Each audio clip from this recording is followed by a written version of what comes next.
Shalom. Shalom. First off, I want to give all praises to Yahweh Bahashem, Yahweh Shai Bahashem, Rachah Kodash.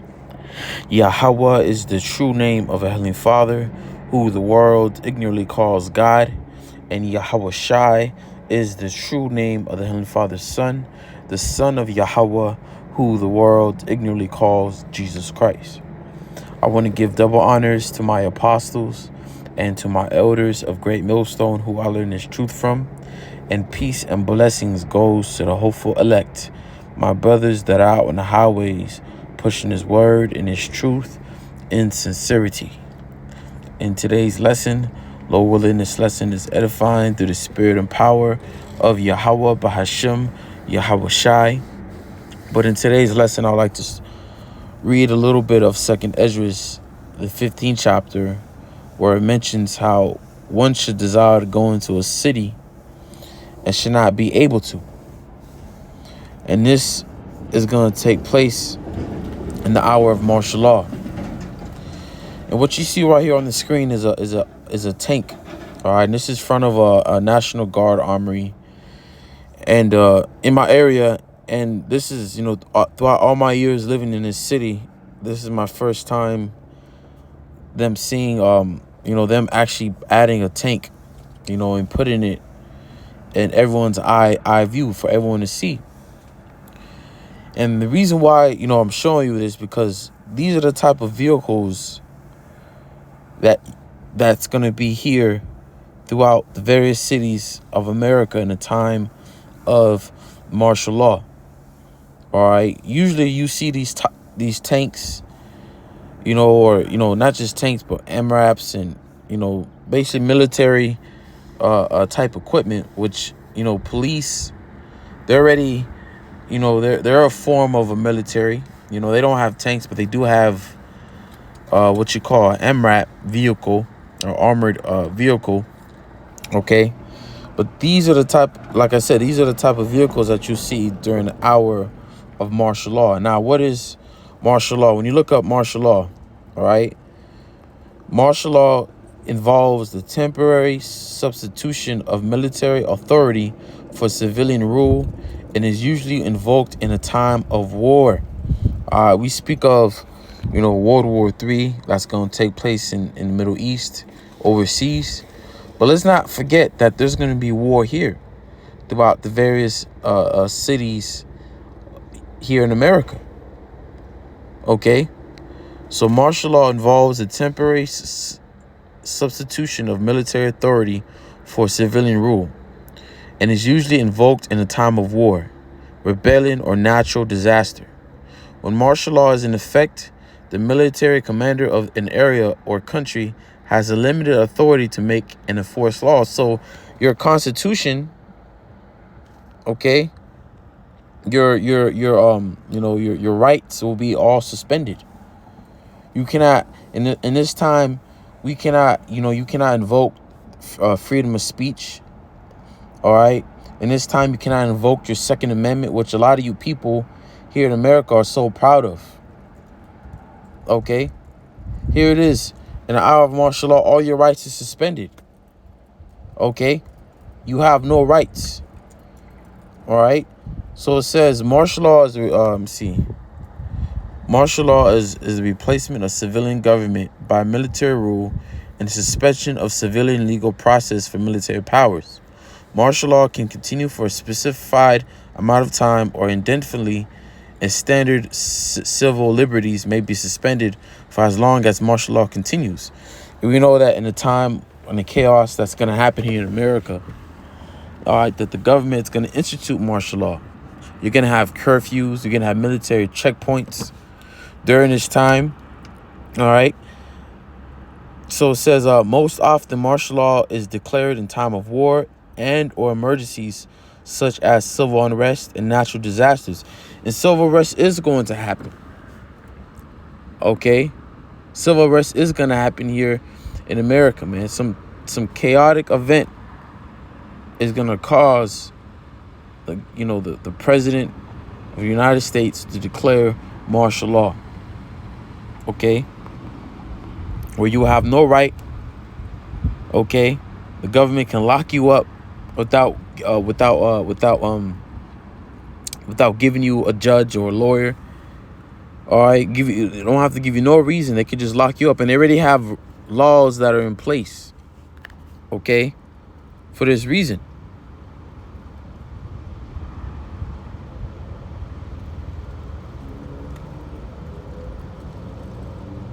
So that'll be it on that. Okay, let's read some scriptures.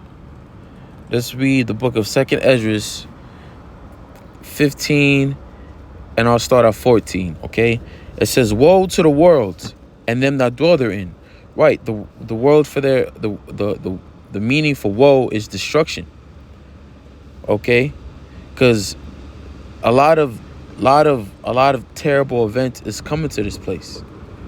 And in order to escape what is coming, in order to be saved from what's coming, is if Yahweh Bashim Yahushua is with you. That's the only way you're making it. Okay? There's no other way.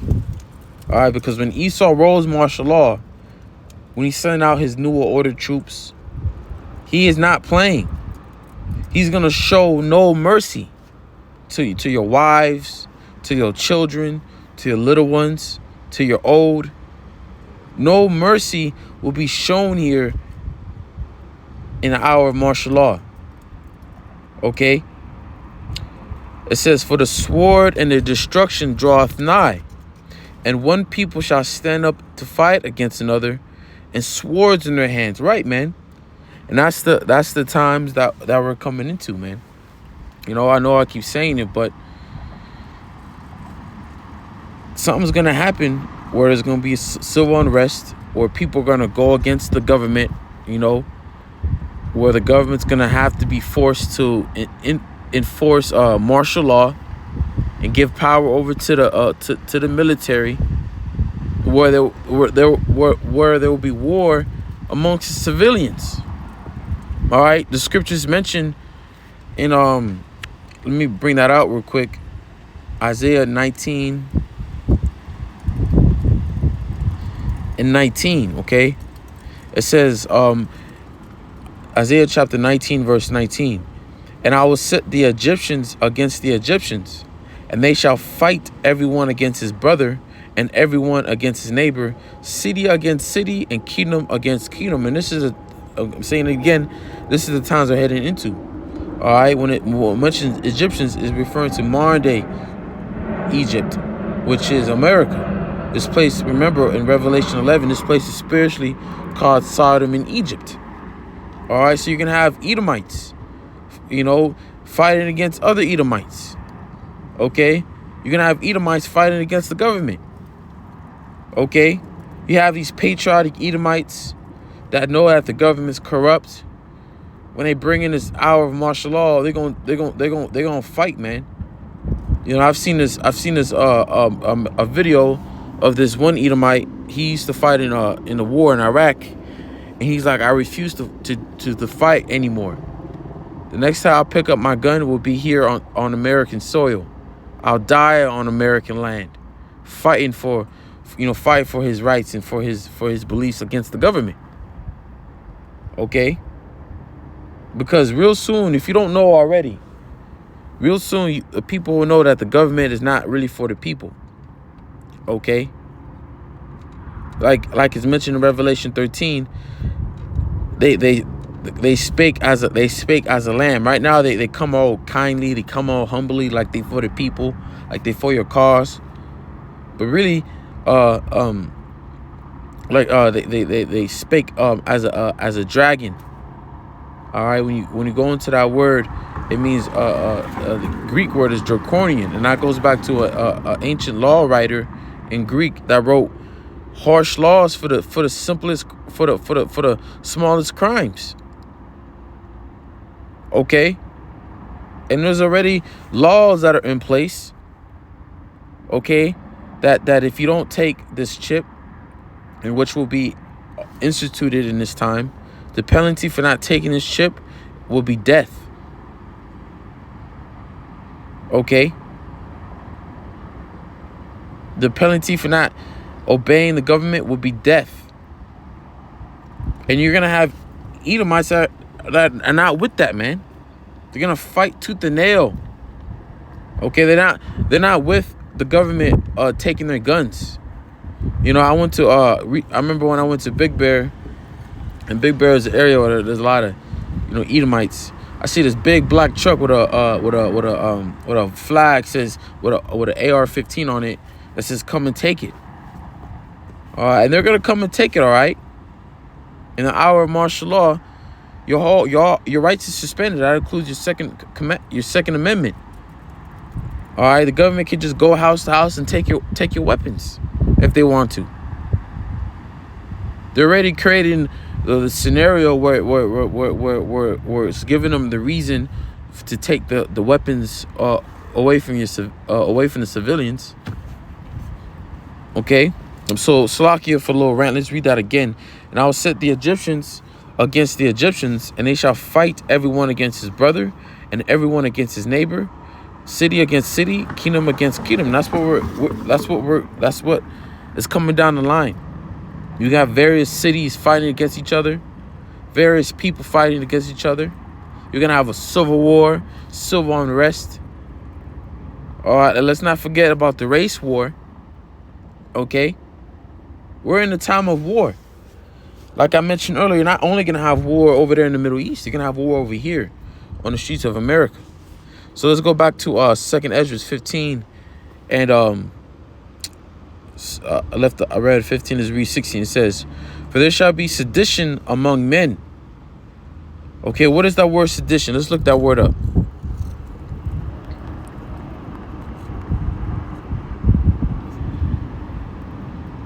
Sedition, conduct or speech inciting people to rebel against authority or state or monarch. Like when they charged Donald Trump. All right, when you had the Capitol riots, you know, and all that on January 6th, they charged him with sedition.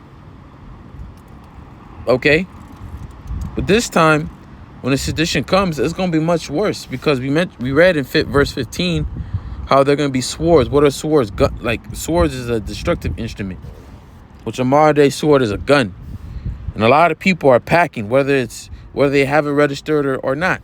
A lot of people are packing. And when they lose everything, when they can't feed their families, okay, when they're about to get kicked out their house, okay, people are gonna lose it, man. They're gonna have no other choice but to go against the government, to rebel against the government. Probably gonna have coups and all that, little militias, which you already have militias throughout America, but best believe more will be formed.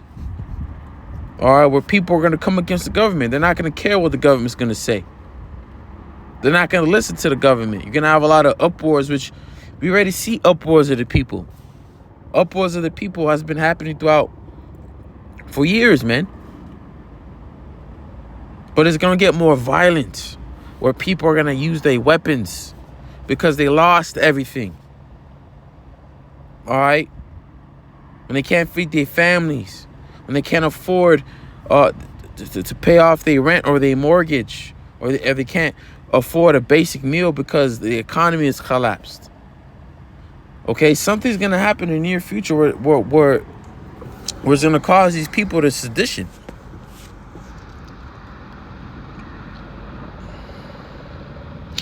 So it says, "For there shall be sedition among men, and invading one another.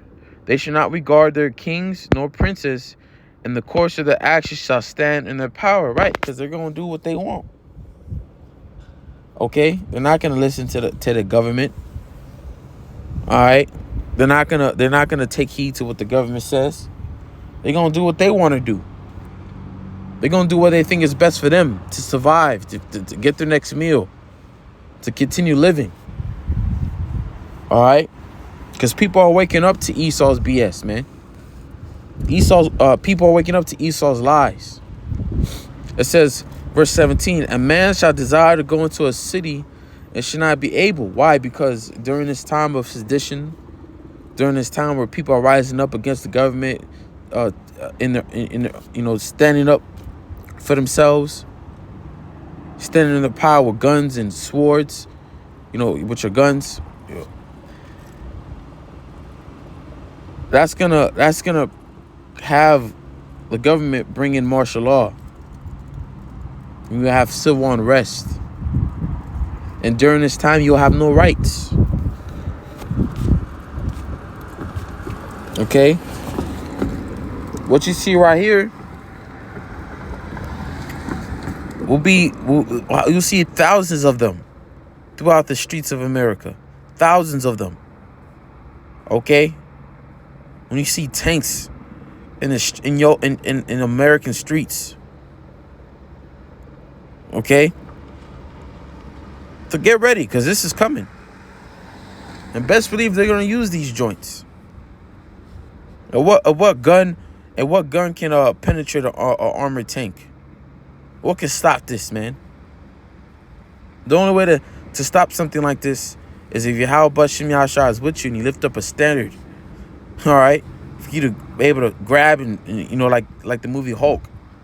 All right, when he sent the tank, he grabbed the tank and just smashed it, or threw it in the sky, man. Okay. So it says again, a man shall desire to go into a city that should not be able. Why? Because they're gonna bring in martial law. We're gonna have military checkpoints. So if you want to go from the Los Angeles County to Simi Valley County, you will not be able to. If you want to go to Los Angeles, to the Riverside County, you will not be able to, because all they have to do is set up military checkpoints and block everything off, man. Where you will not be able to leave the city, because their main focus is in the major cities, man. Especially where you Jakes at. All right, especially where you so-called Negroes, Latinos, Native Americans, and some Indians. All right, man, because remember, the scriptures speak of a time of Jacob's trouble, where he shall be like madman, sparing none, but still spoiling, destroying those that fear the Lord. That's in our 2nd Ezra, the 16th chapter. So he's coming after you Israelites, man. All right. In an hour of martial law, these troops will have all the right to put you to death.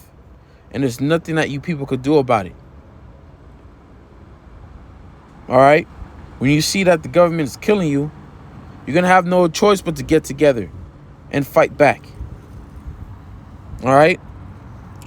So it says, for because of their pride, the city shall be troubled. Right. The city shall be troubled. And you have a lot of people that will say the worst place to be in a scenario where our martial law or where there's civil unrest is the city. That's the worst place you can be. Okay. So it says, because of their pride, the city shall be troubled. You have people that live in the high towers over there in downtown LA, want to boast, okay, that they pay $7,000 to live at that area. All right, that polluted, effed up city. They want to boast that they got some sky apartment, man, some luxury apartment. Okay, and it's rightfully so that this happens. When the brothers over here in LA were in downtown LA, because that's where we all, that's where we were before we split up to various cities. We had a lot of, the people that were pride, they did not accept us. They came against us. They scoffed at us. Okay? But real soon they won't scoff no more, because we'll be the one laughing at them. We'll be the one laughing at these people, man, in the time of their trouble. Because a lot of people over there refuse to hear us, man. All right? But because of their pride, the city shall be troubled, the houses shall be destroyed, and men shall be afraid. Right, the houses shall be destroyed. Okay, you're going to have a lot of fires. Okay? And best believe part of the houses being destroyed will be destroyed because tanks shot through, man. All right, what you see going on in the Middle East with Israel and these Ishmaelites. Well, I'll say, these small hiders and these Ishmaelites, Amalek and Ishmael, how Amalek is bombing the shit out of Ishmael, you see all these destroyed buildings, man. Kids dying, bodies everywhere, people mourning. That's coming here in a great way because people never experienced that, man. That's why men are going to be afraid because the men over here never experienced war. They never experienced what it's like to have your life hang in doubt, not knowing if you're going to live the next day, man, or the next hour. Because that's how troubled the cities are going to be. It's going to be like you're in a war zone. It's arguing here is gunshots, man. And you're going to know that they ain't fireworks. Okay? There's going to be war amongst the people. There's going to be war amongst the government. You know, people against people. People against the government. You're going to have women being ravaged. Children being dashed to pieces. Bodies everywhere. Men are going to be afraid, man. Okay? Verse 19. This is the last verse. A man shall have no pity upon his neighbor, but shall destroy their houses with the sword and spoil their goods because of the lack of bread and for great tribulation. Okay? So we're coming to these times. And it's more for us to prepare mentally. Okay? And trust in Yahweh Bashim Yahushua. Because during this time, that's how you know we're in the time of Jacob's trouble. But remember, there's going to be those that are going to be saved out of it. So, Lord willing, you brothers are edified with this lesson. I want to give all honor, glory, and praises to Yahweh Bahashem, Yahweh Shai Bahashem, Rachakodash. Shalom.